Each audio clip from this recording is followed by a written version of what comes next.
Hello, explorers. I'm Charlie, and I'm here with Jimmy to do a recap of the last 12 months of Star Wars. We're nearly at the end of 2025. I can't quite believe it. But before we get stuck in, we're being joined by a very special guest. Yes, I'm super excited to have this young man on our show. He's got the best legs in Star Wars, and you'll see what I mean whenever our Best of 25 clip comes out later on this week. But um, one of the men behind Rebel ScumCon, with no further ado, it's Bobby. Best legs in Star Wars. All of Yeah, those Yeah. squats have been worth it. there you go.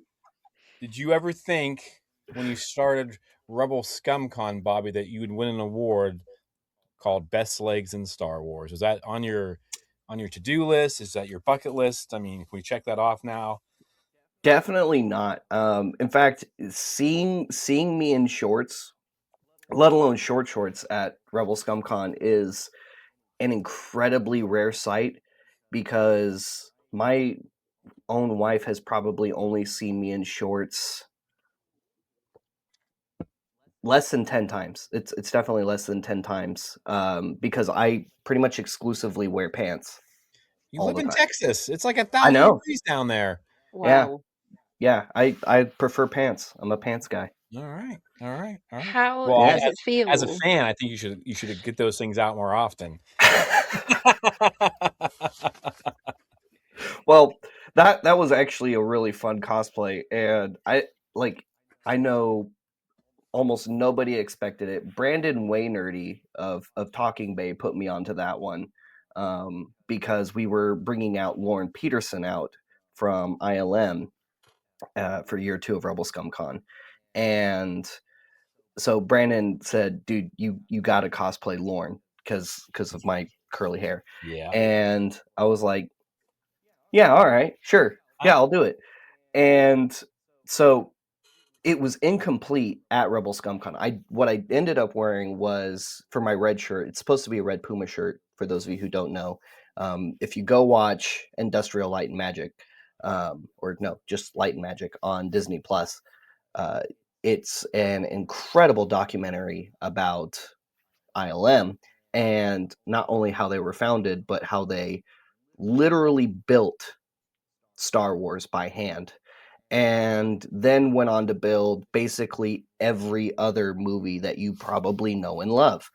Um, and in the behind the scenes, you can see Lauren Peterson in his red Puma shirt and his short jean shorts.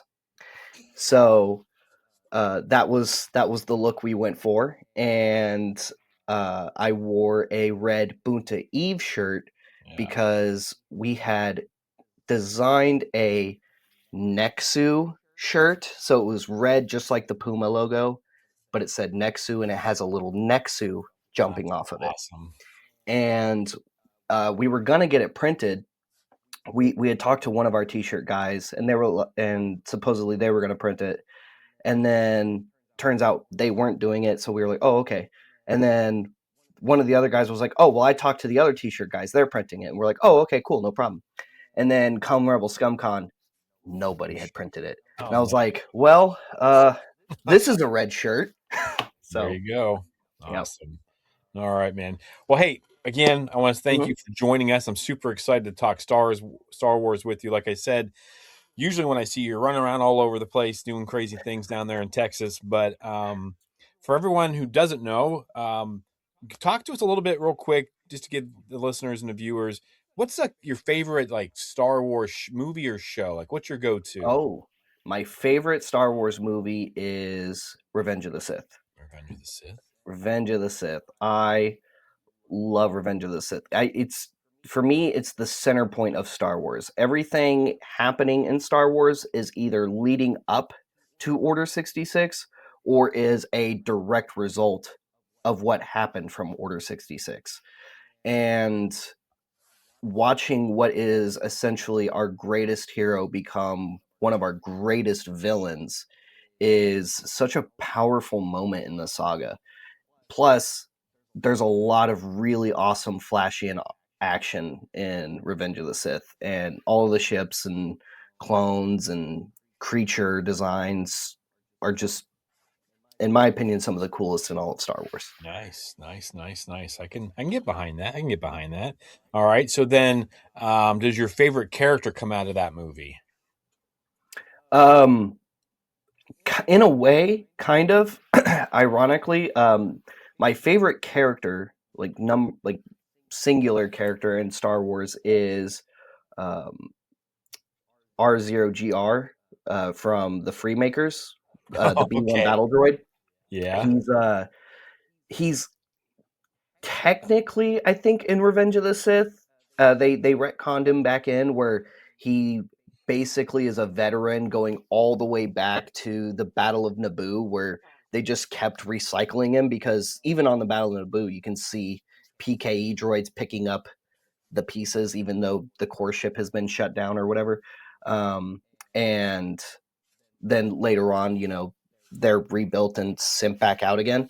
So I guess he's probably technically in there somewhere. Okay. But yeah, the B1 Battle Droid Roger is my favorite Star Wars character. Nice, nice, nice, nice. All right. That's a first. I have to say Mhm. that's a first. I mean, I knew you loved the battle droids, but Oh yes. Well, so they're specifically my favorite thing in Star Wars. But and they all have similar personalities or similar enough personalities since they're all duplicates of each other. But yeah, that one specifically. nice. Yep. Excuse me. When we do events with Saber Guild here, we have like a scale B1 battle droid. His name is Bob, Nice. and he usually wears like the Saber Guild shirt. And people really like taking. There's far too many pictures of us being ridiculously mischievous. It's become a bit of a thing now in the group. It like I think he just appeared, like he was made by someone in her group, and he's now become part of it. He gets transported, broken down into bits, shoved in the back of a car. Off you go, Bob. It's great. I love it. Nice, nice, nice. All right. Well, that's awesome. Um, let's break down 2025, shall we? Sure. And full disclosure, everybody listening and watching, I went on to Wikipedia.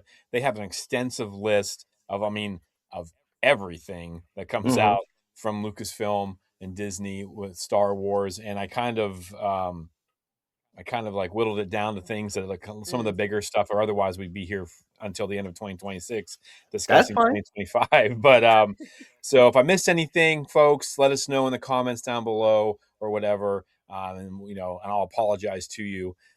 But first off, just thinking about real quick, just thinking about the year 2025, and it's almost over, not quite. How do we feel about Star Wars, Charlie? Like how did you feel about 2025? I don't know. It looking back on it before I had a proper look through your list, I was very much like, not much happened this year. It's been pretty quiet. It's been pretty chill for Star Wars. But I sort of went through your list and it's been kind of bonkers when you actually like break it down how much has been coming out and how much has been Mhm. released and yeah. So pleasantly surprised, I think sums it up. Bobby, how are you feeling about Star Wars at the end of 2025? There was more that came out than I realized, but Mm, not as much um, visual media as it feels like we've been kind of getting.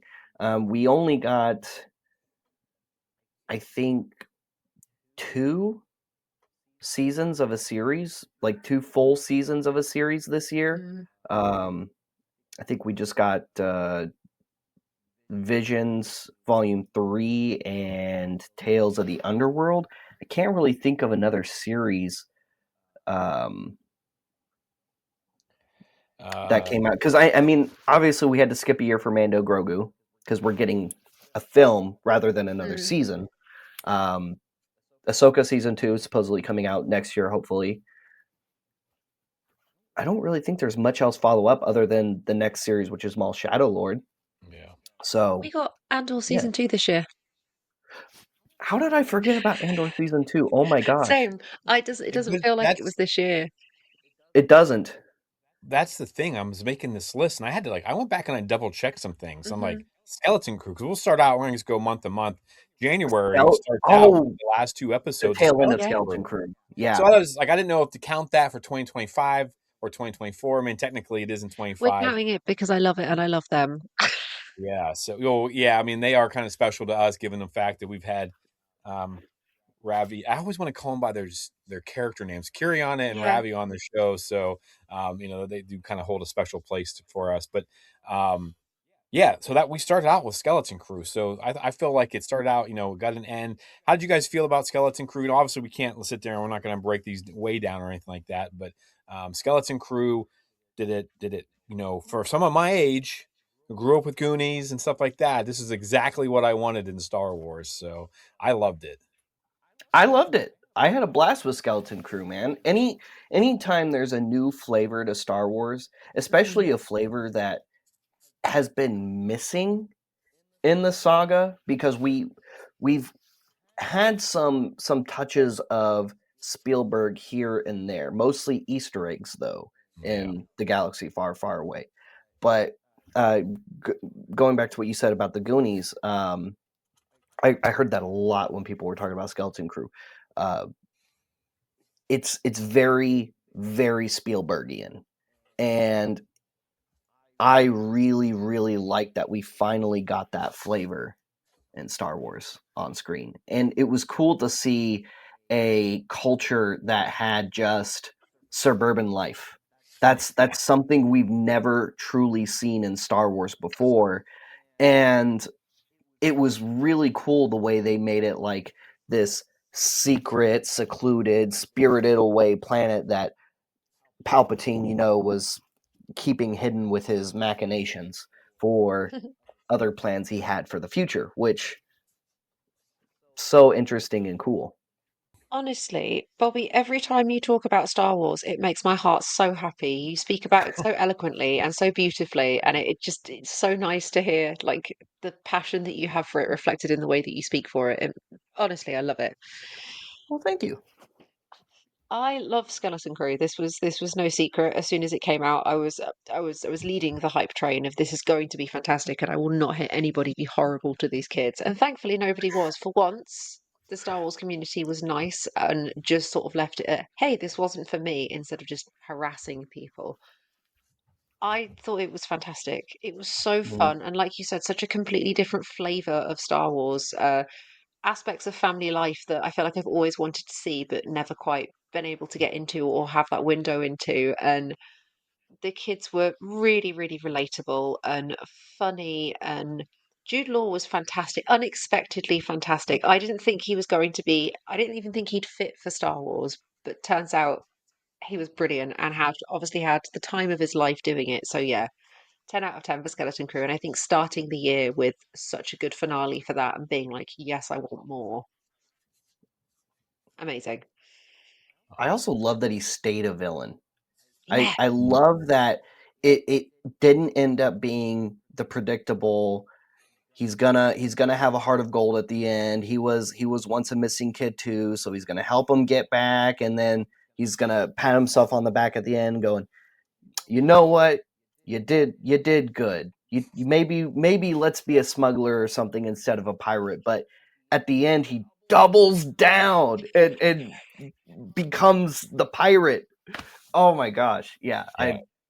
I loved Jude in Skeleton Crew. He was probably my favorite part of the whole series, to be honest. Aside from Neil, I mean Neil's just the Neil greatest. Nation. Neil Nation. Hashtag Neil Nash. Yeah, for sure. Yeah, I tell you, I agree with you there too. I just kept waiting for every week for him to kind of have his redemption, and it's pretty cool that he didn't. And he's still out there floating around. Hopefully, we'll get to see them again. Yeah, so obviously the 2025 starts off strong with the final two episodes of Skeleton Crew, which it sounds like we all loved. February and March was mostly books and comics.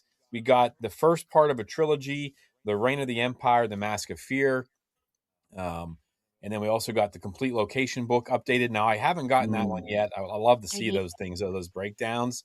Um, and I waited to read Reign of the Empire, Mask of Fear, right before Andor season two. So I was getting Andor and I was getting the Mask of Fear. And if you know people who don't know at home, it follows Mon Mothma right after the fall of the fall of the Republic. It follows Bail Organa's in it and Saw Gerrera and everything Ooh. that's going on between them. So I was like immersed in this just the politics of Star Wars, and that was, I mean, I was like on edge, like on edge, and Mm. then you finish with Mon Mothma's speech when we get into Andor season 2. But man, what a Oh, great ride! So, I personally, I read that really great. Alexander Freed, I think he wrote the first one, and then there's going to be a new one coming out. 2026, 2027. Each one's going to be by a different author, which Ooh. that'll be different how they write the characters and stuff. But yeah, it was a great start for books in 2025 for me. I forgot which year we're in for a few more days. So that's the old age setting in. well, don't worry. In January, we're still going to be doing it, but we'll be saying, "Oh, it's 2025," even though it's Yeah. 2026. So, and then we jumped into April, and we got some stuff we can really dive into April. April is a pretty Mm. huge Star Wars month. On my list, and on the Celebration. list, we've got the High Republic, Into the Light, which was great. We've got Lego Star Wars character encyclopedias updated for all those Lego fans out there. We got Light and Magic Season 2. We got Celebration Japan, the Hmm. second best Star Wars celebration of the year. Notice I said second best. We'll get to that in August. And then we got Andor Season 2. So let's talk about April, the month of I can't Star believe I Wars, forgot man. about Andor season 2. I'm so disappointed in Bad myself for fan, that. fake fan. I It does feel like it came out a while ago. Yeah. It's crazy, right? Because I mean, we get so the hype is so big and Hmm. everyone's so excited, and then it ends. Yeah. And like, is that us being selfish as Star Wars fans? Like, this was a huge. I mean, this is some of the best Star Wars some people think ever. And I would Yeah. agree with them. It's very different from what we usually get, but just Hmm. phenomenal storytelling, phenomenal art, and again, like I had to like look things up, like, oh, did that really happen? And so how are we feeling about Andor season 2? I think it kind of started off the end of April. We got to see a little bit of it at Star Wars Celebration. If you made it into that panel, so how are we feeling about April? So we got Into the Light, character or Star Wars characters, encyclopedia. We got Light and Magic season 2, Celebration, and Andor. So just have at it. What do we want to talk Oh, about? April was a big, big month. Andor, man. Andor was so Yeah. cool. Andor was I'm so glad it started with one of the things I was most excited to see, the TIE Avenger. Oh yeah. We haven't gotten to see a TIE Avenger on screen in canon before. It was another, um, I believe, video game originating TIE fighter, which the TIE Defender, I believe, was another one of those. Um, there's been a few. It's really cool when something that came out from LucasArts decades ago is now finally getting its heyday in canon, and seeing the TIE Avenger in action from the very beginning was so awesome, but also seeing how um, Cassian at one point had one of the coolest, most advanced fighters around and then just couldn't do anything with it was hilarious. And then that poor range trooper, I mean, Oh, that his family needs a bonus for his Mhm. bravery, because he went from was to just not existent anymore. Like yeah, there was a hole in the door where he used to be, and it was my that poor trooper. absolutely. But getting more of Krennic, oh my, Krennic was so fantastic this season. Um, the the art party, um, Yeah. where they're just walking around talking about the different cultures and how much better the empire is, but also the tone deafness of the Imperials standing in the room of some of these other once warlords who had their time, but then eventually the sun set on their empires too, was just perfectly poetic, while the spies are in there trying to avoid getting caught in the midst of that to bring that empire down. Absolutely. Clea was, I mean, Amazing. yeah, just what a phenomenal character.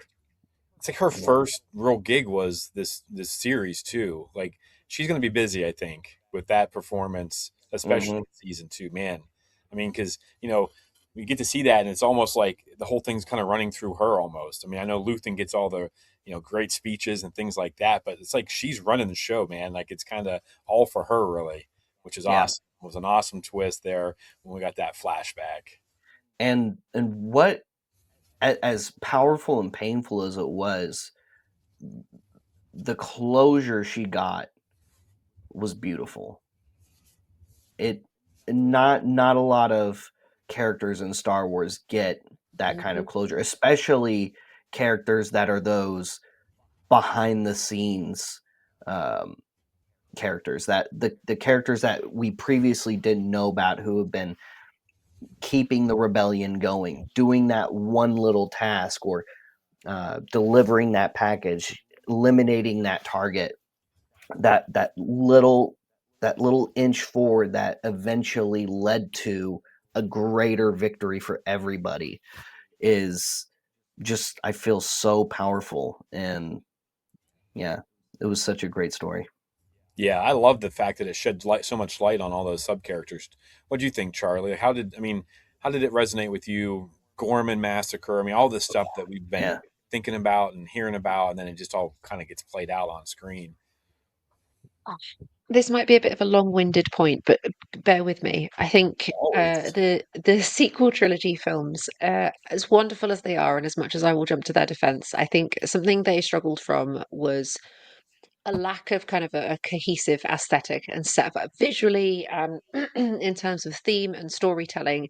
And it felt Mm, like a lot of people in various departments were just given a task to do, but not given an idea of the bigger picture. Andor, mm, for me, and especially season two, was the first time in a while that I felt like Star Wars was a collaborative effort. Like Tony Gilroy spoke a lot about how none of this would have been possible without the input of every single person in every single department, from costuming to showrunning to visual effects to editing to writers to the actors, all of it together made something that felt so kind of passionately and beautifully Star Wars. And season two was just the absolute kind of topper.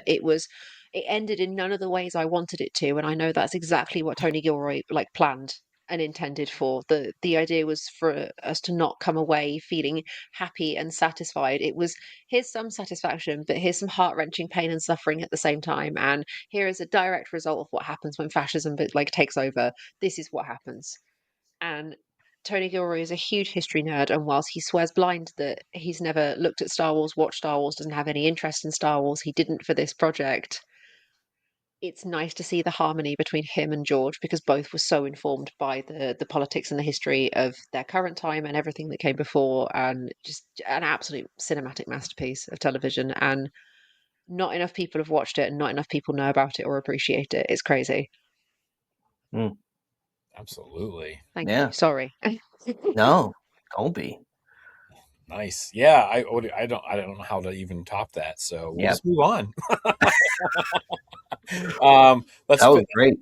Light and Magic season 2. Bobby, you're a huge fan of behind the scenes. I mean, So excited. Yes. I don't know if there's another con out there in the universe that has more people who bring Star Wars to life than RSC does. And I think that's one of the coolest things about the people you guys bring in. You got big stars as well, but then you got these people who are responsible for creating Star Wars. So, do you like the Light and Magic documentaries?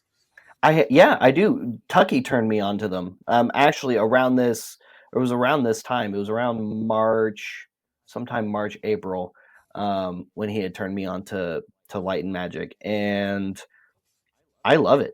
It's really awesome because I haven't seen an episode where I haven't just gotten sucked in, because everything they show off is so interesting and cool, especially when you get to see that not only did um, they make all of these great things by hand, or paint these great things by hand, or invent digital editing technology from the ground up, and then later go on to invent all of the editing software that we all now use, Yeah. by the way. So we owe Photoshop the ability to do these kinds of things ultimately to George Lucas and ILM, because George Lucas, by starting off with the ideas, and then ILM for helping put them into practice, and then building into all of this amazing technology that we use today. So you're welcome from Star Wars. It's So crazy. It's crazy to think about. so Um, bonkers. I mean, I have a hard time turning my laptop on, and these guys are yeah, like creating computers to do things that, Yeah. just just tricking rocks into thinking and doing things. yeah. Yeah. Oh my gosh. What about you, Charlie? You like behind the scenes stuff. You're a big fan. I am a huge fan of behind the scenes. I have watched the behind the scenes for The Phantom Menace Mm. many times. Um, and Lord of the Rings as well. Absolutely obsessed with all of that stuff. So yeah, this was an absolute delight. I loved season one, and season two just topped it. The more of a view I get into George's world when he was making Star Wars, the more it makes me love Star Wars, and I didn't think that was quite possible. And like you say, like we're all digital editors and use these programs that were invented to solve Star Wars problems. And the idea that George would sit there with a problem and go, okay, sort it, and the teams would just be left to just problem solve to the highest level of problem solving, and that's how ILM ended up starting. And now we have to thank ILM for literally every film that we watch with our eyeballs ever. Yeah, I it's mean, Avatar coming out this weekend. A Yeah. lot of that pioneering was James Cameron all the way back in T2 working with ILM. yeah. Yeah, I just Edward watched some behind the Sparkly, scenes stuff. That's crazy. it's Yeah. insane. Edward Sparkly skin in Twilight, ILM. Yeah, I I didn't know that one. I And didn't that's the other cool thing is even even the behind the scenes stuff, it's like everything else that comes out in Star Wars. In my opinion, every expansion has enhanced the flavor that has come before it.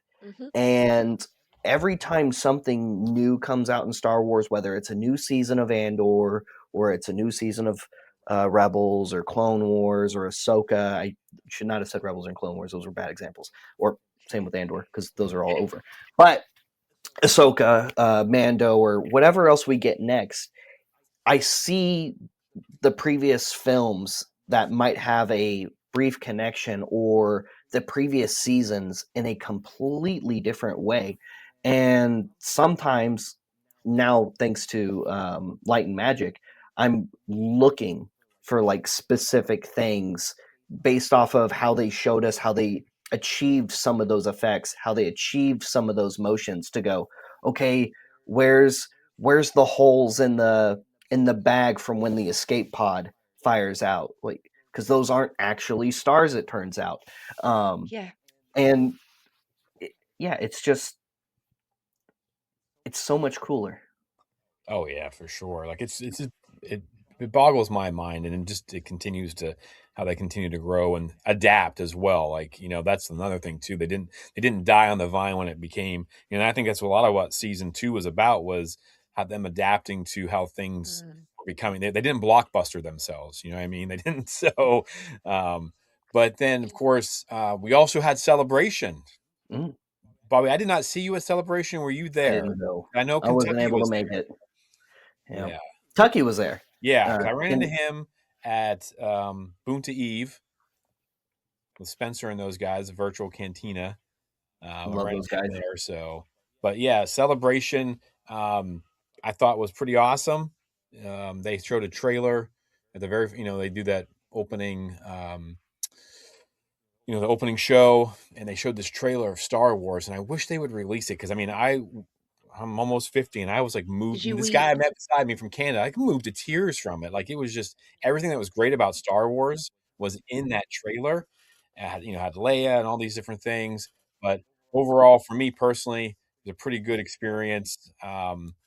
Celebrations kind of hit or miss a lot of the times because, um, oh, oh, it's all right. But yeah, so for me, like Celebration was kind of it can be hit or miss for people. Like I feel like the more people you know, the better celebrations are because like you get to talk to people that you haven't seen, and then because you don't always get into everything, you don't get it's tough. But being in Japan was pretty amazing. Like I never thought I was going to be in Japan, so that was really kind of a highlight for me. Anything that came out of Star Wars Celebration that you two can remember that really like stuck with you? Um, I think that I sleep deprived myself so much over that weekend. I don't remember anything. We just kept sending Charlie stuff, and she was like editing it and throwing it all At together for us. like 3 o'clock in the morning, like Greenwich Mean Time, British time. Just sat with my laptop and the live streams on, just making notes constantly and then doing stuff and then posting content. No, it was really, really fun. I went to Star Wars Celebration in London a couple of years ago, and that was my first ever one. And I'm going to be honest with you, I had a great time, but I hate the XL, the building that they hold it in. Absolutely awful. It just made the whole thing a mess. Um, but Celebration in Japan looked really, really, really cool, and I think it went down so well. I think didn't they say there were like 216 countries represented at that entire con? I think at the end that's what they talked about, yeah, Yeah. Yeah, which is amazing. yeah. I All of I, the I heard trailers there and was a lot stuff of fun there. everyone got to see, you all got to see it, never get released for us. So, Yeah, That's a little frustrating for me still, even though I this time I didn't got get to that. see him. At Chicago, they showed everybody. They had him in the main area, and that was watching the Rise of Sky. No, was it the Rise of Yeah, Skywalker trailer with 10,000 I people in hate the you. common area. I mean, that and place went Ian, dead silent, and it was like people were crying, people were cheering, like all that excitement. And then after that one, they just kind of shut everything down and made everything top secret. And there's things from Anaheim I've never seen, and I was there. And it's frustrating as heck. doesn't make Mm. it doesn't make any sense at all. It would make sense if it was like an internal, Disney Lucasfilm thing, and you were all employees in some capacity, and hey, don't share this around, can't talk about it, all that stuff. But they're showing it at a public event Yeah, and then scrubbing it from everywhere. It doesn't make any sense. we still haven't I seen don't with get it. 2 new Mando trailers. We still haven't seen some of the stuff we saw at Celebration. There's bits and pieces Yeah, in the two most current Mando trailers for Mando Grogu, um, that have stuff from the Celebration trailer. I noticed, but there are chunks yeah, missing from the that whole Celebration main trailer. Yeah, chunk of him walking through the back of the AT-AT, like yeah, that that whole was thing the was coolest missing. scene too. I Yeah, don't know why they took that one out.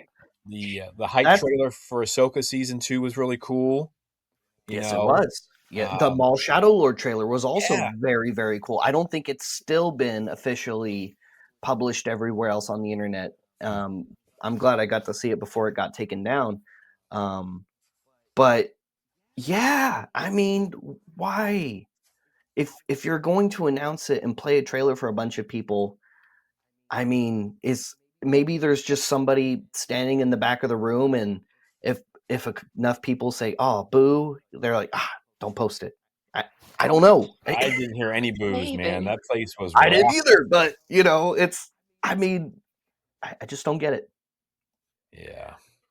I wish So, I did. man, yeah, celebration's a tricky one. I get it. Some people leave there being so upset about their experiences, and then some people walk away like this was the best thing. This I can die now kind of thing. You know what I mean? So Yeah. it is so all over the map. I really feel for people because I've had both experiences. I've had Yeah. these amazing times, and then Anaheim was like, bleh. But yeah, so got all that. Pretty cool. If they ever goes back to Japan, folks, I highly suggest just bite the Mm. bullet, go. Things are cheap over there. Once you're there, uh, cost of living and stuff like that's not that bad.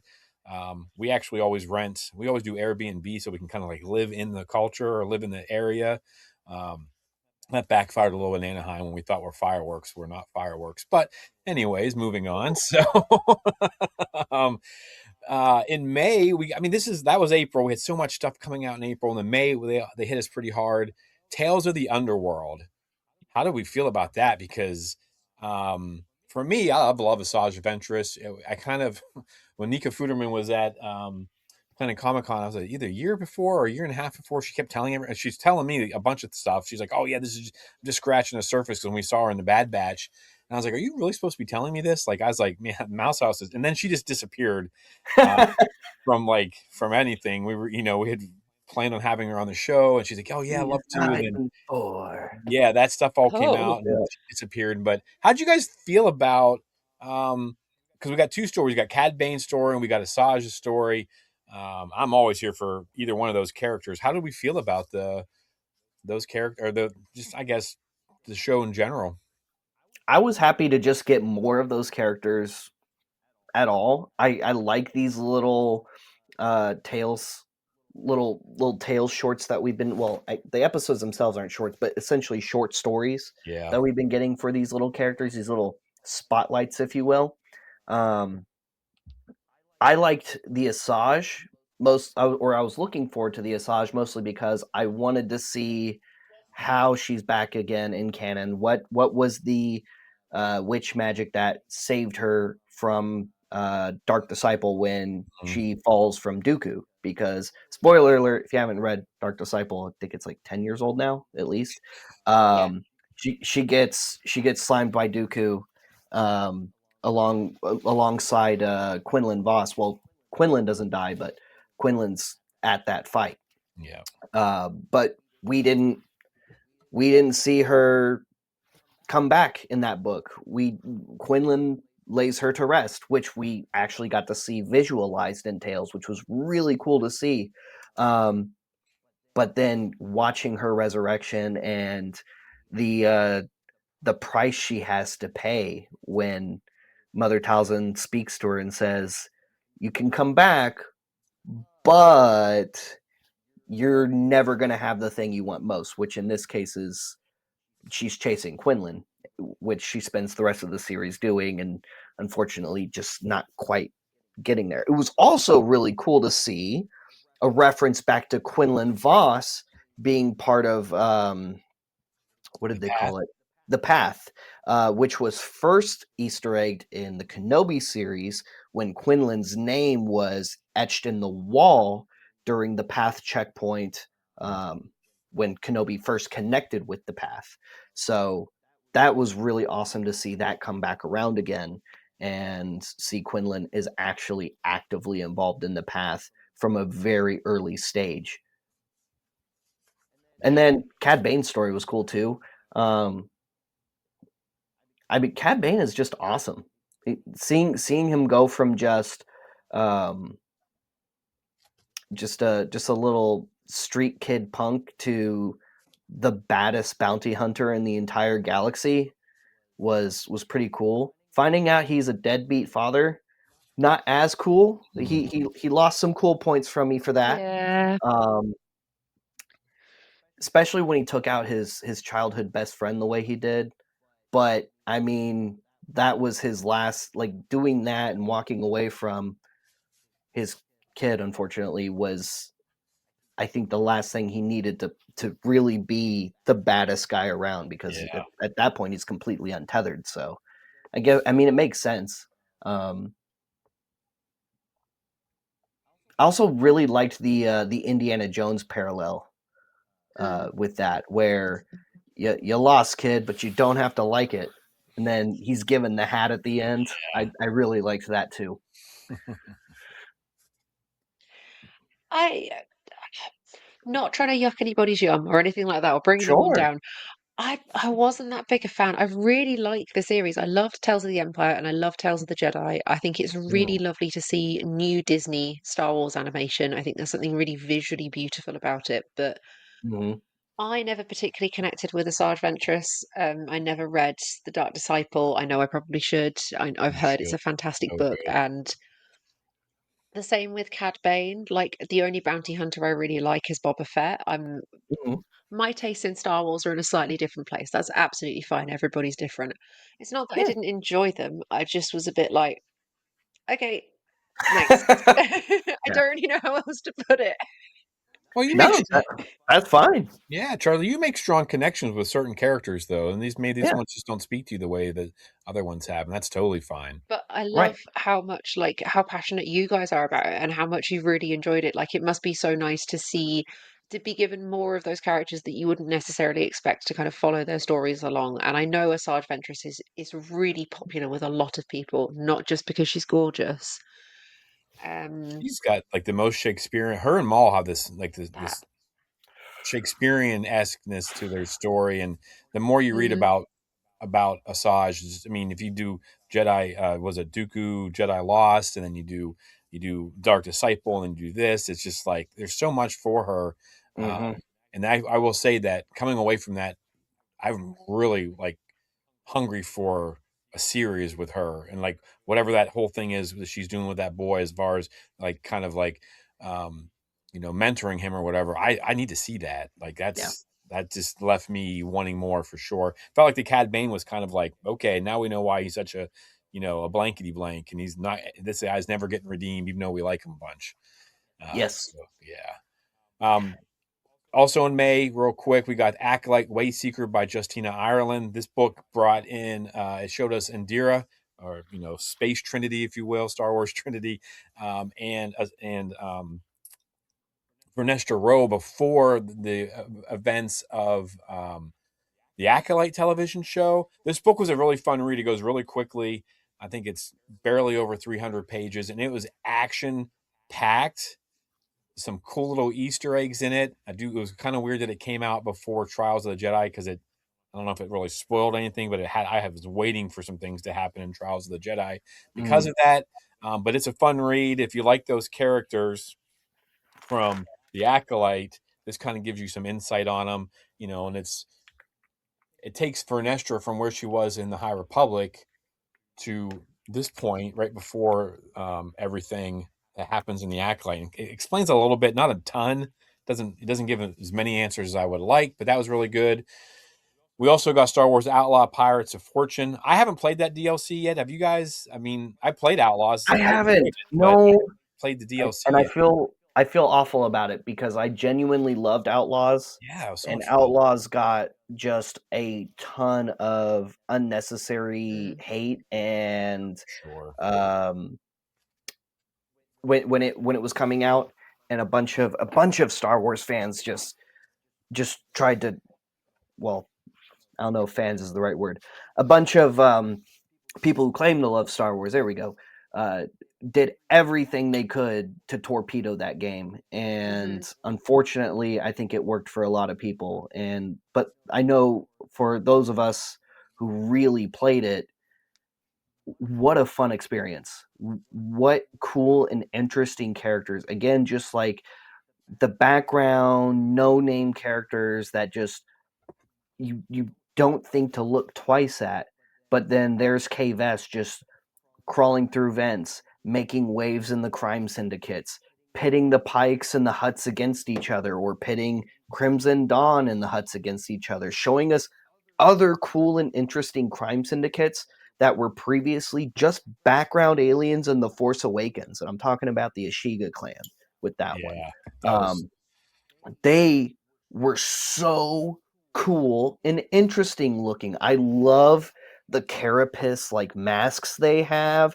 I like the kind of insectoid queen hive like culture they have to their mafia like criminal organization. It's interesting to see how those ideas intersected in the way that they did. And there was also some interesting Asian culture in there too. yeah. Um, Outlaws gave us a lot of cool stuff. I felt like I was totally immersed in Star Wars playing that game. Mm. I mean, I don't cancel me, but even more so than what you are in the Jedi games, because like the Jedi games, you're kind of like you're going through Star Wars, but like I felt like I was in Star Wars with some cameos and things that we got and some stuff Yeah. like that. I just like, man, I was like giddy playing that game. So I do need, hopefully, Christmas break now. That's when I beat it last year. It was Christmas break last year. So maybe I'll try to jump into that, get back into it. Um, yeah, so that was May, pretty good May. June, we got the High Republic. We got the end of the High Republic. And I could probably talk about for this for like 4 hours, but Trials of the Jedi came out. It said, it just, you know, Charles Soule, he started the High Republic, he finishes the High Republic um beautifully. Just, I mean, there's not, there's always things you would maybe do differently or whatever, but this was, I think, 28 to 30 books if you count all the little kid books, and what an adventure. People, if you like to read, and it's a little Comics. overwhelming with those numbers, you could just read the adult novels, you could read, but I would say you're going to miss some things, the way they connected. Hmm. But yeah, the High Republic was one of my favorite things in Star Wars that I've was been part of, and I would love it, getting to listen to Mark Thompson too, bring those books to life. So I would read and listen at the same time. That guy, he just brings stuff, just brings these characters out of these books and these pages of these books, and it's so cool. And then of course we got to talk to a few of the authors, so that was a lot of fun. But do you guys anything with the High Republic? Now, also, I want to preface this too.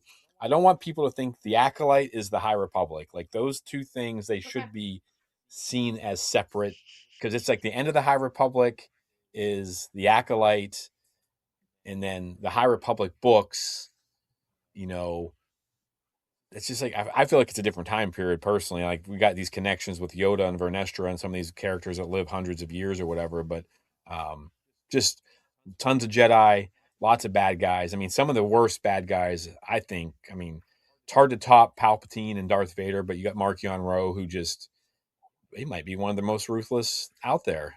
So I think the High Republic was very interesting and what's the word? Very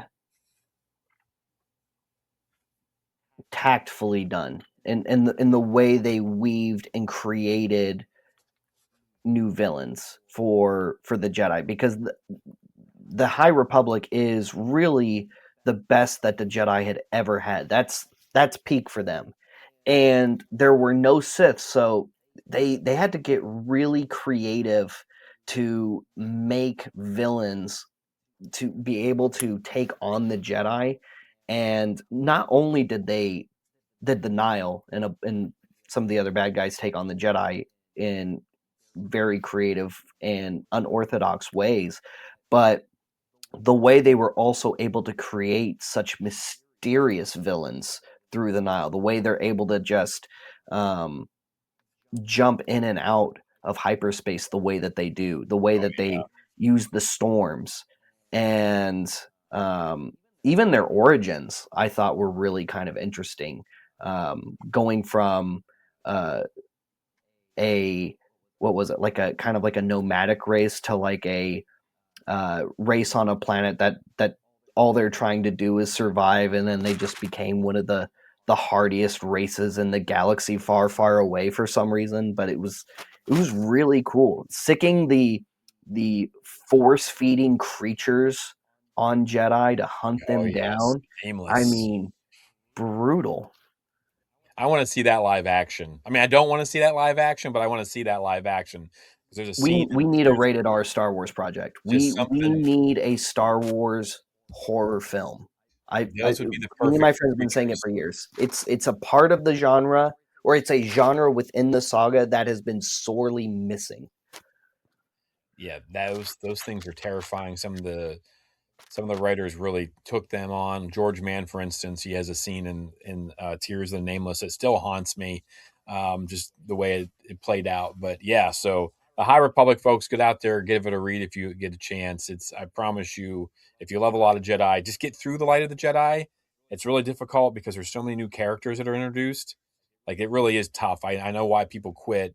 I see why people have quit when they're reading it, but if you get through that first book and you start making connections with these characters, man, it's awesome.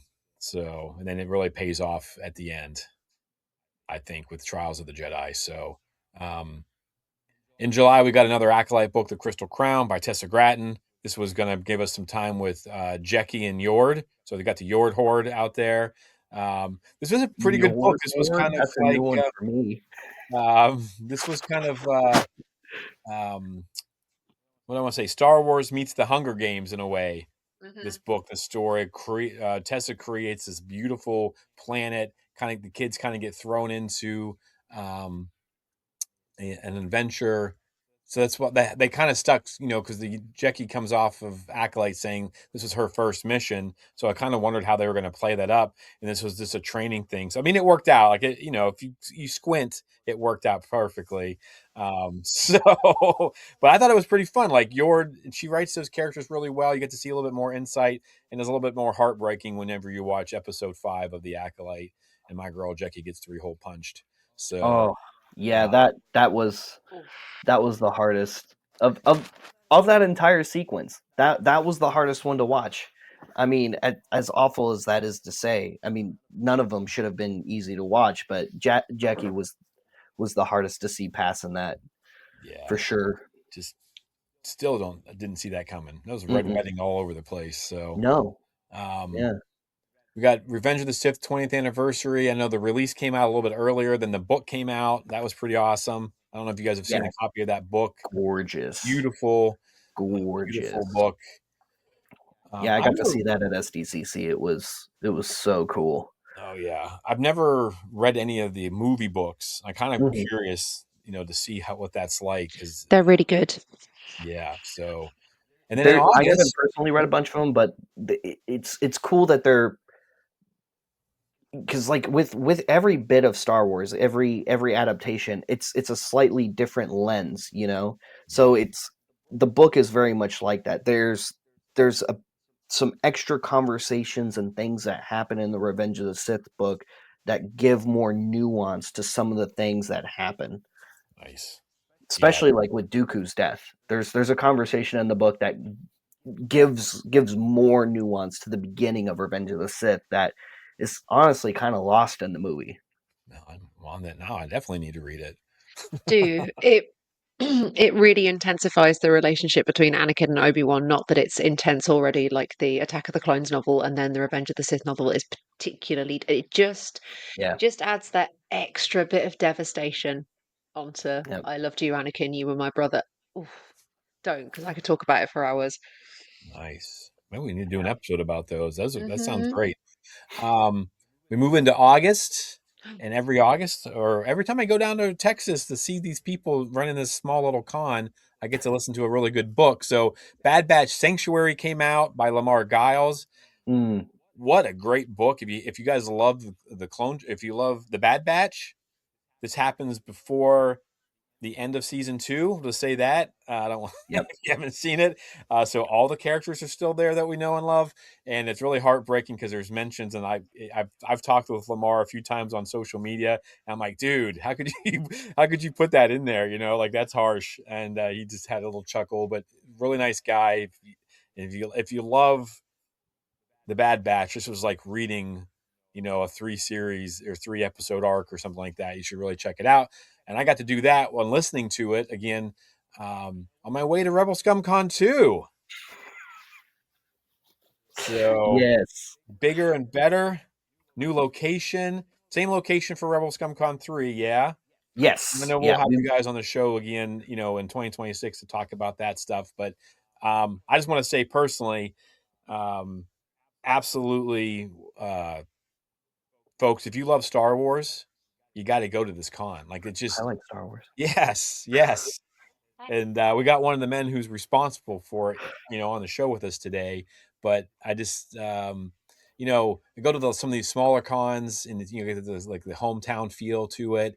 And then you go to Celebration, and you just feel like one of a gajillion people they oversold to. And somehow you guys combine the best of both of those, and you smush it together into Rebel Scum Con, where you get these amazing stars. You get to take fun photos like this with Cyril, and and then but you don't feel like a number. You know what I mean? No. Like I've seen you, all three of you, in your families talking to people. I mean, Bobby's mom is basically like the mascot or like the hostess of Rebel Scum Con. Yeah. It just what a fun time. Thank you. I'm glad you love it. I mean, that's sincerely what the goal was. We love Star Wars. Plain and simple. We love Star Wars very much, and it's been a big part of mine and my partner's lives, especially my other business partner Josh Durazo, who started Order 66 Toys back in 2010. I had been working with him since 2017. We've been hosting live shows every Friday night on our Facebook page for 7.5 years now. And then a few years ago, that led us to rebelscum.com, and then the torch was passed on to us to continue that legacy. And early on, we wanted to start a convention. So our other partner, Kentucky, said he really, really wanted to be involved with that, and that was shortly after we went to Celebration Anaheim in 22, which was his first celebration Oh as wow. well. Kentucky's first celebration was Anaheim, And it was shortly after that experience where he was like, "Yeah, yeah, I want to be a part of this too." So we put our heads together. We did Rebel ScumCon year one in 2024. It was a blast and a half. We had 40 plus Star Wars celebrity guests for that event, and Insane. then we did it again with 35-ish, if you don't count the extra celebrity guests that were brought out from They can't help Boonta themselves. Eve, from the Virtual Cantina Network, and special thank you. I mean, we cannot thank Spencer Jowitz Oh yeah. and the Virtual Cantina Network enough for how incredibly awesome Boonta Eve was. It it is probably one of the funnest Star Wars parties I've ever been to in my life. I mean, getting to be in the same space as Matt Wood Yeah. and David Collins live performing Young E Wim, it that's got to be. I feel like that's got to actually be in Star Wars history somewhere, etched in there. Because where else have they actually performed that live? You know, uh, and then there were so many incredible fans like you guys, and so many incredible clubs like um, our friends at Line Force. My friend Will just came by and dropped off this challenge coin. That's why Josh was coming in earlier, and so he brought me this I from. have a challenge coin as well. Do you? I've only just learnt about them. It's like they have them in like the 501st and Rebel Legion, and it's this whole thing Yeah, of like if somebody pulls their coin when you're out on a night out, if you can't pull yours, you have to pay for the next round. you got. Yep, you have the round. It's actually something that started from the military. Yep. Oh. That's. I don't know about other country cultures, but that's as far as I know, an American military thing, 100%. which ended up crossing over into the 501st Legion and Rebel Legions, because there's a lot of veterans and service members who are in those clubs as well. So some of Oh, being a faux military culture mixed in with some real life military members, it bled in and became a part of that as well, which is really really cool. that's so awesome. Yeah, mine's from the Saber Guild Jakku Temple, so it's got Rey and Kylo on it, like fighting. It's really cool. I wish That I had it is with really me, but it's cool. buried in all of my cosplay stuff upstairs. So many clubs and groups have made so many incredible swag, and Line Force is one of them. They're not specifically one of the official club, well, official Mm, like LFL clubs, but there's a lot of club members, excuse me, Mando Merc specifically in Line yes. Force. Will Craig happens to be a big part of Mando Mercs, and then there were other clubs and organizations like the Tennessee Collectors Club who Oh, came they out for a were year awesome. too. Um, I guess this astromech from Star Wars, Joshua from the Tennessee group, also got brought over to me from Will today, which is really awesome. Josh just brought this in, That's so cool. So and cool.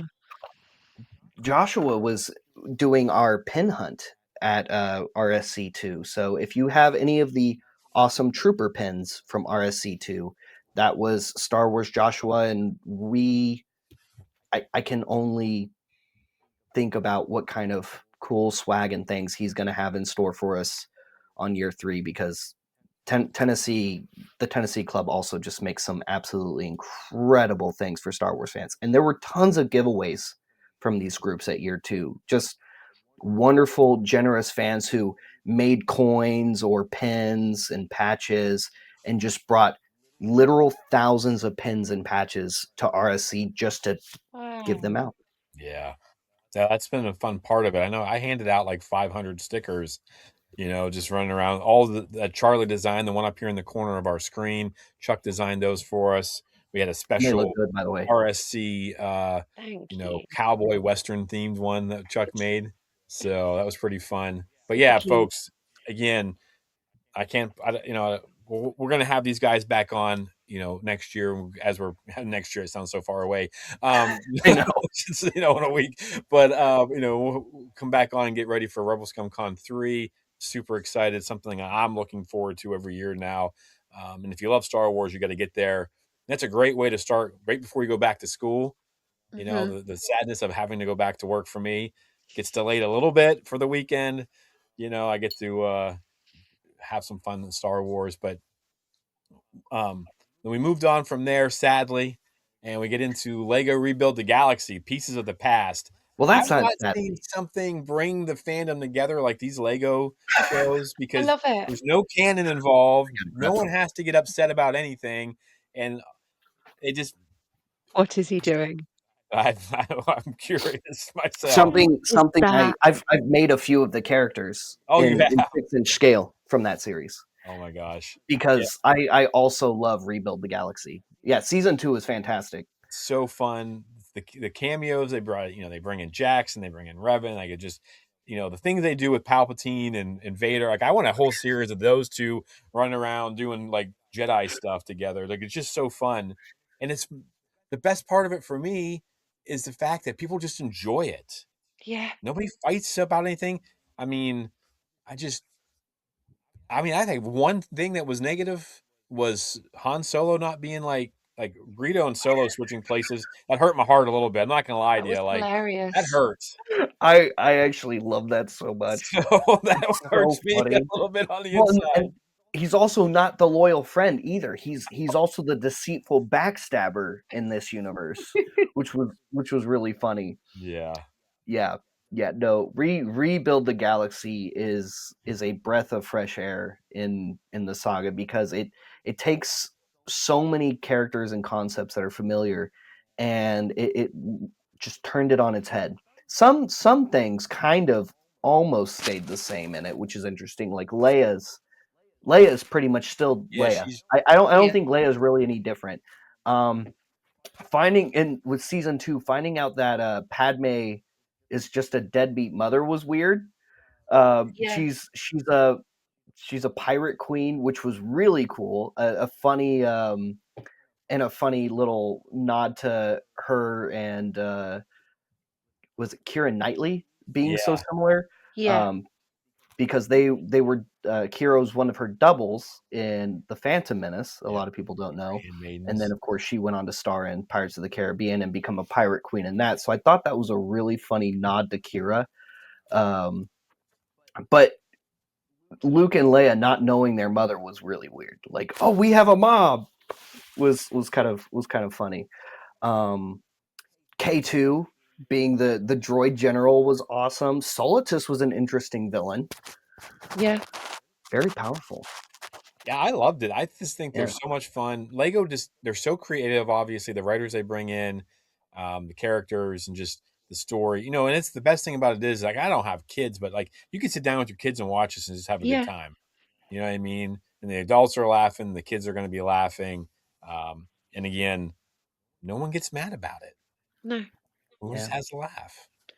So I felt like a kid watching this. Like I sat down on the sofa with my blanket and my snacks and my little drink, and I snuggled up and I watched Lego Star Wars, and it was really fun and really silly. Obviously, Jar Jar slash Darth Jar Jar is my I was favorite going to thing ask about you. this entire. That's kind of that's notwithstanding, doesn't need to be spoken, but specifically, like I'm not Ashley Eckstein's biggest fan. I'll just say, not a huge Ahsoka fan, particularly. Never really have been. Just one of them, just a Star Wars character that I'm not a huge fan of. I loved Blockhead Ahsoka in this. It made me absolutely howl with laughter. The way she wobbles around, absolutely Yeah. hilarious. Who? Well, she's so intense. Yes, she's so serious and so like, and then just Yeah. amazing, just absolutely amazing. 10 out of 10. I loved Giant Chewie. Oh yeah. Yes. And I loved the predictability of when they made the giant mech K2. I was like, oh please let there be a fight between big K2 and big Chewie, and it was so awesome. Yeah, it was a great show. It was a really And great. I can't wait for season 3. yeah, it's so fun. And it's like the heart of George Lucas and his merchandising. Everything Yes. that comes out in Lego, you get to see in that show. And I was like, man, they need to make this, they need to make that. So, Yeah. uh, but that's so much fun. Yeah, I can't wait for more of that. In October, we're kind of Evil wrapping things up nubs. here. What's Yep. that? Evil That's Oh that's nubs. a yeah, stuff I Nubs. grabbed. I Darth. made a I made a Darth Nubs based off of his appearance in Rebuild the Galaxy. I That's love and awesome. hate him. That's so much fun. Um, we got Star Wars Visions 3, Season 3, Volume 3. I guess they call them volumes. Uh, Yes. Mm-hmm. you know, I really enjoyed it. I still season 2 still for me is I don't know. I just think as a history teacher, all the different cultures and stuff. Even though people are ripping off people, apparently, that makes me sad a little bit. But Yeah, I heard about that but too. having reoccurring characters, we got the Ronin back, we got the Ninth Jedi back. Where obviously we're going to get a little short of them, another 45 minutes or so of that, I believe. How do you guys? I'm not an anime person. I don't watch anime outside of these. Mm-hmm. But I love them. Like, and I'll go back and I'll watch a few of them every once in a while because I really do enjoy them. Some of the visually for me, I mean, I don't know which one is one where the girl tumbles down the hill and she's blinded, but like some of the artwork prior to that, with her flipping over and fighting like the Uh, Asajj type that's the character, Bird of I Paradise. that Mm-hmm. is That was incredible. that was My favorite actually episodes. One of my herself. favorites. What's Yeah, that? that was actually herself. Oh, That she was fighting in that Yeah. episode. It's actually a really cool callback to season 6 of the Clone Wars when Yoda was fighting his own inner darkness to become Ah. more balanced. oh, the Um, wills was the stuff with the wills. Yeah. it was it was really cool to see this Padawan kind of go through a similar journey while she's also struggling, trying to Mm. be a budding Jedi, trying to um, train and become great. She loses sight of her own inner darkness and then has to literally fight with it. It was, yeah, I really like that one a lot too. That was a pretty one and visually stunning. Oh my Visually, god. I was Mm. just like, whoa! Like I can't even wrap my head around it. So Mm. then there's that one at the end that I was still trying to figure out. Charlie loves it. I don't know which one. Is it Ah, Black? Is that what it's yes. called? Black? Black by David Productions. Yeah.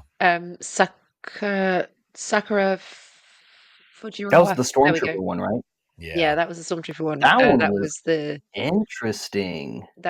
visual representation of brain death. What that Yes. was at the moment of death, Yeah, which I found that was deeply fascinating. I watched it and I spent about 20 minutes trying to explain to Jack and Jimmy what exactly they'd just watched, and even that didn't help. What is You either happening? get it or you don't get it. yeah, It was yeah, the really, really divisive one in that series. I thought it was beautiful. I was enchanted the entire way through, just like, yeah. It And it was took it took me a second at first, and then I was like, because at first I was lost. I was like, why is he fighting that guy? Like it looks like he's fighting, and he is. yeah. yeah, But then, yeah, as he goes through the journey, but you're also seeing the battle too, just in rapid time. yeah. Mhm. That one was really cool. That one blows my mind. Like I know it's like not necessarily like my favorite or anything like that, but Hmm. just It's being intensely. creative enough to take I mean, the scenes switch so quickly. They have to be so difficult because you're not like set up and like, there's that one where it's like the Leia type character and it's set in this world.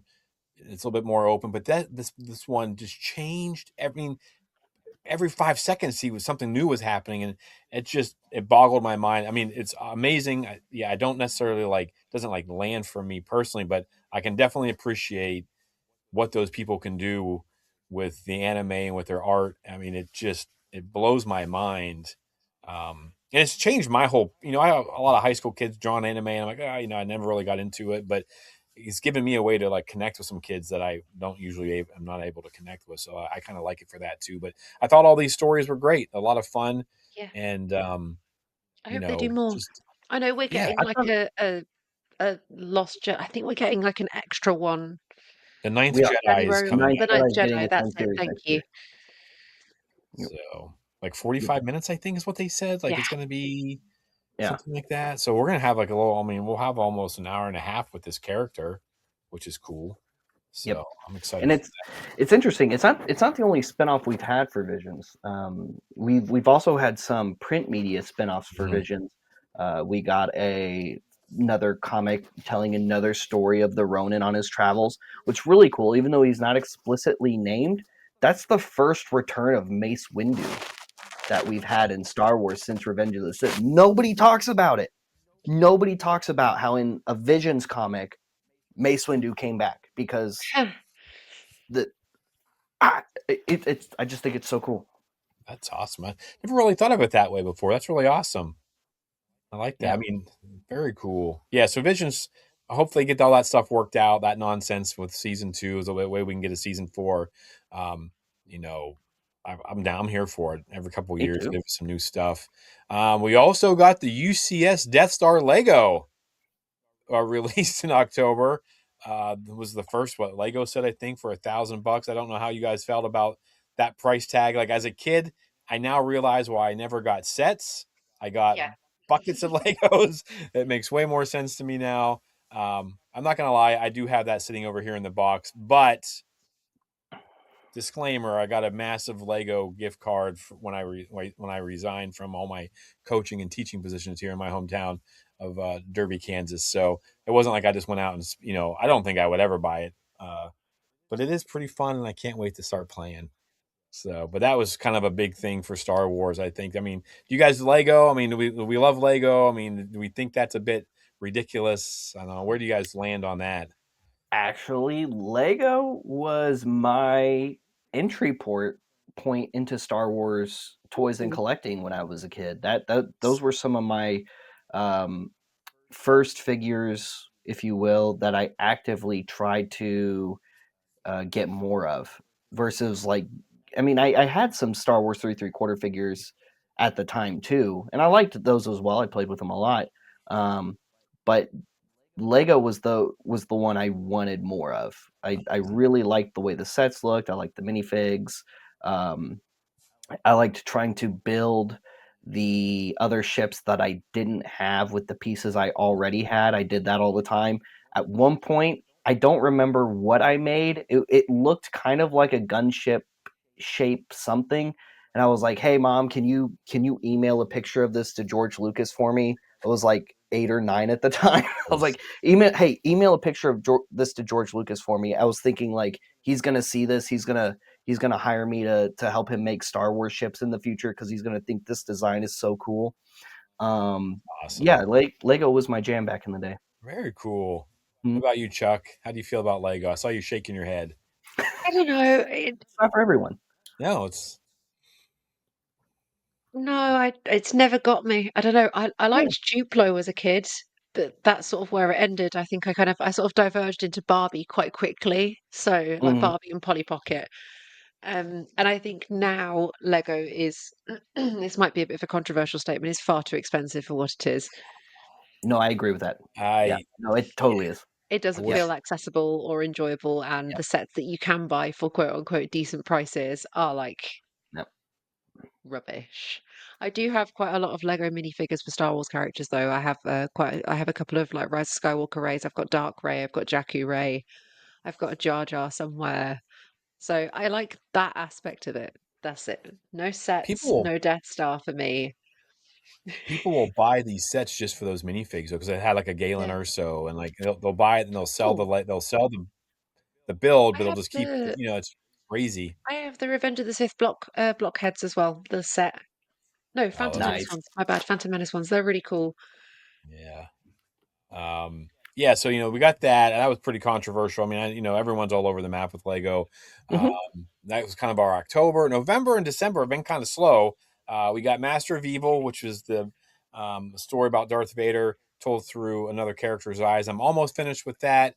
I don't know if you guys have read that or not. It Haven't just yet. kind of came out, but um, I kind of got bogged down with school these last month or so. So that's on the list. I'll get up in the mornings and read that over Christmas break. But that's a really good story. Get some more insight on Vader. And then, of course, we're in December and it's the 10th anniversary of The Force Awakens. I know everyone's been talking about it. I'm still stunned that we didn't get a re-release in the theaters like we I got for the know. 20th I could have anniversary. swore I saw an announcement for that I somewhere. thought so Yeah. I'm too. pretty sure I did. I was like, I feel like I feel like I we're think straight up getting gaslit on that one. I'm pretty sure I saw announcements that they were doing a showing, like some limited showings for it.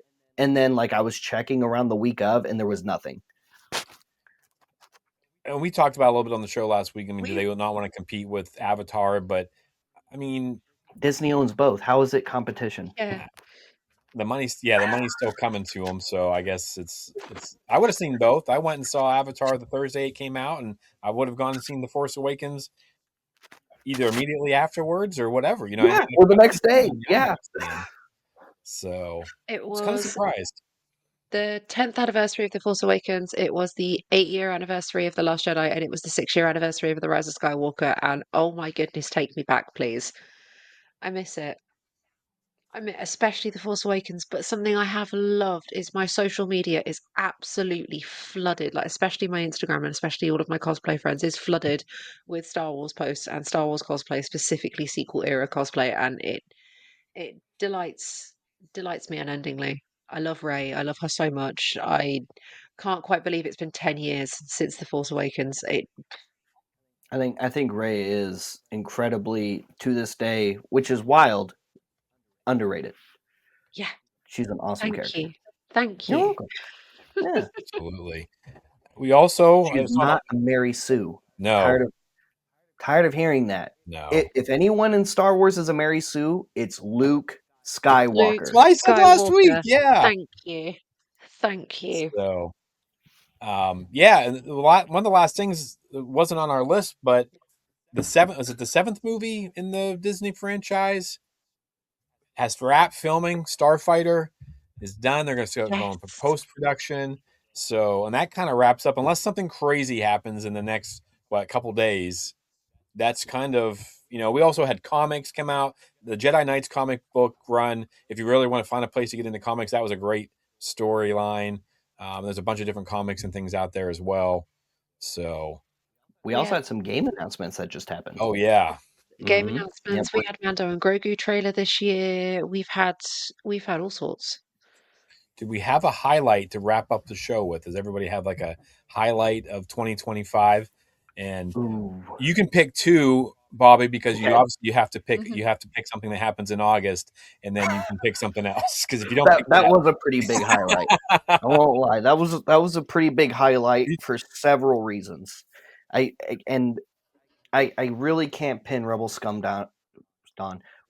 Con down to just one or two things. I mean, the whole event worked like it should. It was a bunch of Star Wars fans who came together, many who were experts and incredibly talented creative people in just about every aspect of the fandom you can possibly think of, whether it's people like you guys who are hosting very interesting discussionary content, or people bringing awesome artistic pieces to give away that they hand drew or hand sewn or hand crocheted or whatever themselves.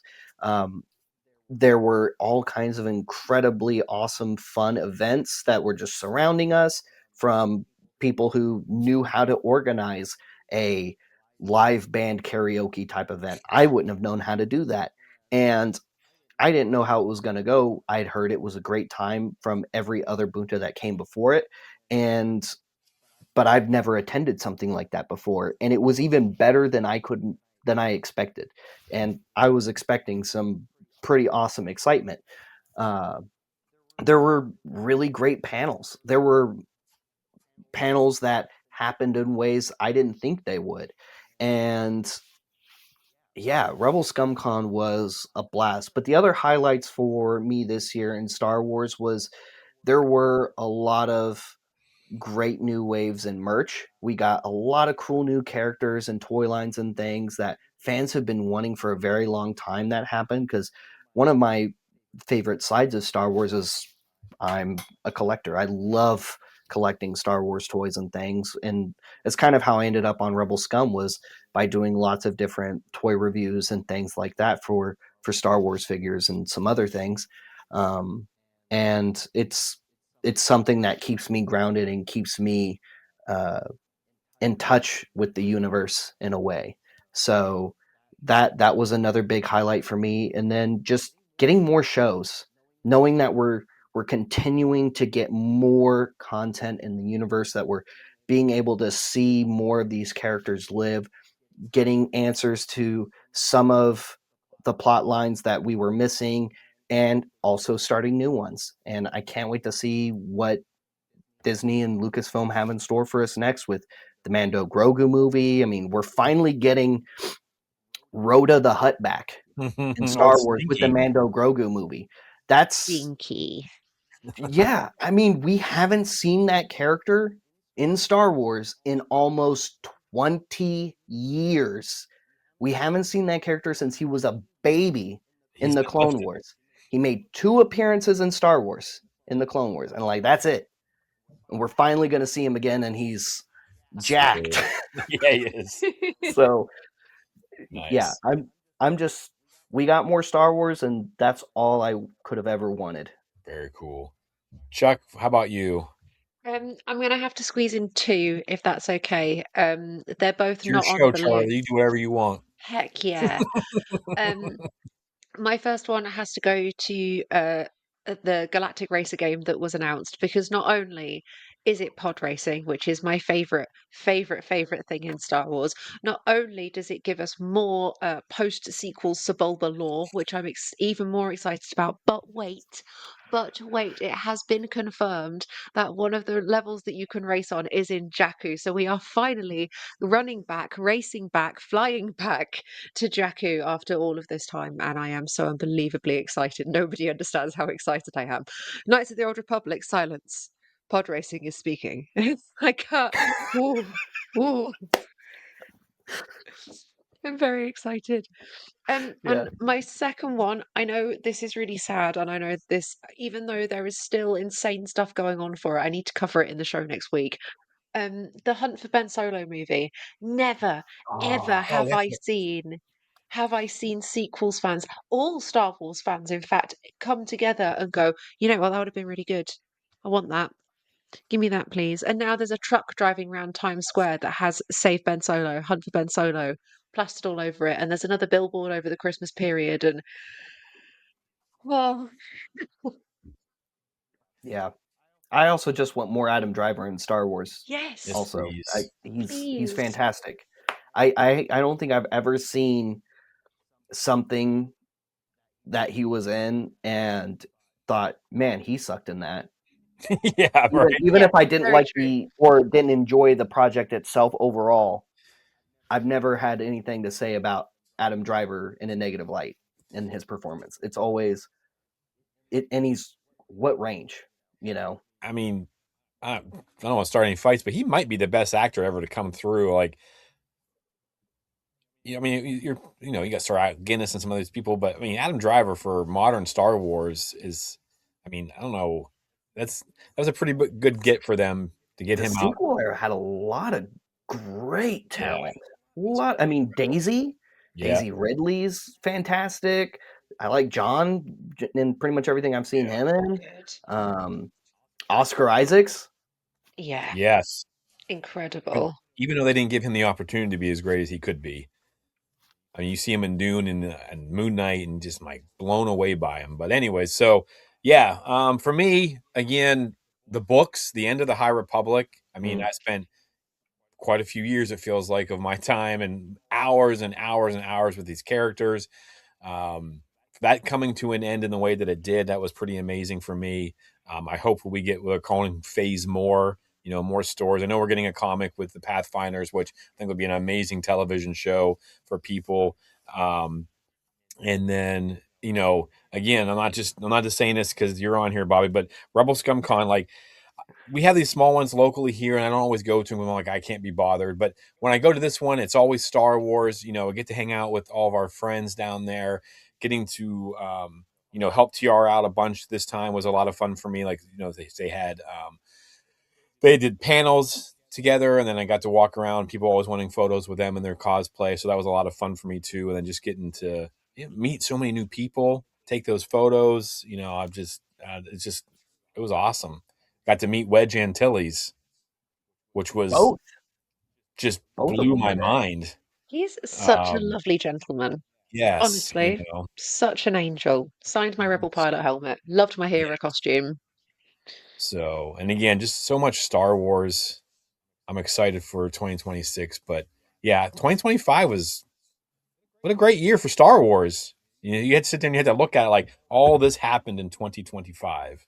Mhm. It's mind blowing. So, That's insane. um, anything else from 2025, you guys? More. No, I mean, yeah, Yeah. just more. Yeah, More. let's look forward to the all of the things we have coming up in 2026 because there's a movie, more shows, more books. They're talking about circling back to Outlaws earlier. We're getting a book from the perspective Oh yeah, of Red Moon.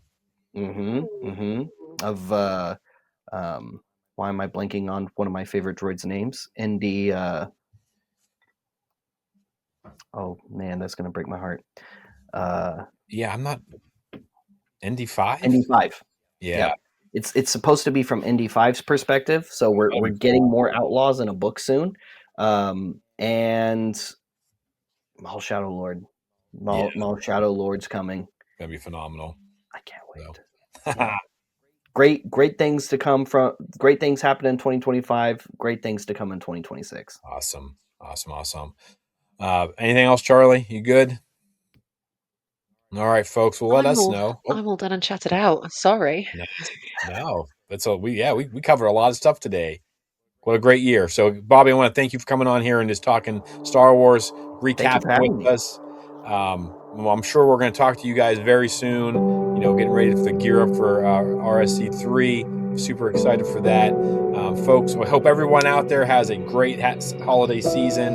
Happy New Year and a safe and healthy 2026. And we'll be back soon.